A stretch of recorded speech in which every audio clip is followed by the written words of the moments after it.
എന്നെ ഇത് ഇട്ട് കുളിപ്പിക്കോ? അവസാനോ അത് ഷാമ്പൂ തന്നെ കുളിപ്പിക്കോ? ഈ ഷാമ്പൂ ഇതല്ല അച്ഛേ, കൊച്ചിന് വേറൊരു ഷാമ്പൂ ഉണ്ടാക്കി തരാവേ. അതേത് ഷാമ്പൂവാ? അതൊക്കെ ഉണ്ട്, വാ.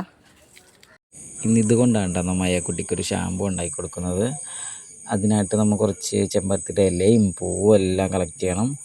അയാൾ അത് പറഞ്ഞപ്പോൾ തന്നെ ഓടിച്ചെന്ന് പറിക്കാൻ തുടങ്ങി. ദേ കുറേ പറിച്ച് വെച്ചിട്ടുണ്ട്. ഇത് വെച്ചാണ് കേട്ടോ നമ്മൾ ഇന്ന് ഉണ്ടാക്കാൻ പോകുന്നത്. വേറെ ഒരു സാധനം കൂടി ഞാൻ അതിനകത്ത് ചേർക്കുന്നുണ്ട്, കയ്യുണ്ണി. ഞങ്ങളുടെ നാട്ടിലൊക്കെ അങ്ങനെയാണ് കേട്ടോ പറയുന്നത്. ഇത് കൂടെ നമ്മൾ അതിനകത്ത് ചേർക്കുന്നുണ്ട്. ഇത് മുടി വളരാൻ നല്ലതാണ്. അതേപോലെ തന്നെ കറ്റാർ വാഴയും കുറച്ച് ഞാൻ ഈ ഷാമ്പൂവിൽ ചേർക്കുന്നുണ്ട്. അതാകുമ്പോൾ മുടിക്ക് നല്ല ഉറപ്പും ബലമൊക്കെ കിട്ടുമല്ലോ. അയ്യാക്കുട്ടി ഇതേ അതും പറിച്ചുകൊണ്ട് നിൽപ്പുണ്ട്. നമ്മൾ നേരത്തെ എടുത്ത് വെച്ച ചെമ്പരത്തിയിലയില്ലേ, അതാദ്യം നല്ലോണം ഒന്ന് കഴുകി നല്ലോണം വൃത്തിയാക്കി എടുക്കണം. എന്ന് വെച്ചാൽ അഴുക്കും പൊടിയൊക്കെ ഉണ്ടാവുമല്ലോ, അതൊക്കെ ഒന്ന് ക്ലീൻ ചെയ്തെടുക്കണം ആദ്യം.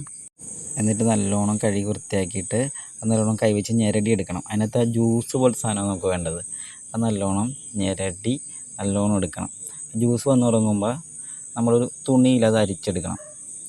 അരിച്ച് നല്ലോണം ഇതുപോലെ പിഴിഞ്ഞെടുത്ത് കഴിയുമ്പോൾ നല്ല ജ്യൂസി ആയിട്ടായിരിക്കും വന്നെ.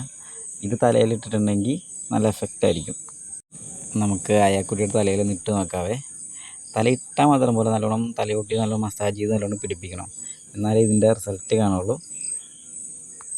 നാച്ചുറൽ ആയതുകൊണ്ട് പിന്നെ വലിയ സൈഡ് എഫക്റ്റ് ഒന്നും ഉണ്ടാവില്ല. അത് കാരണം നമുക്ക് പിള്ളേർക്ക് ധൈര്യമായിട്ട് ഇട്ട് കൊടുക്കാൻ പറ്റും. വേറെ കുഴപ്പമൊന്നും ഉണ്ടാവില്ലല്ലോ.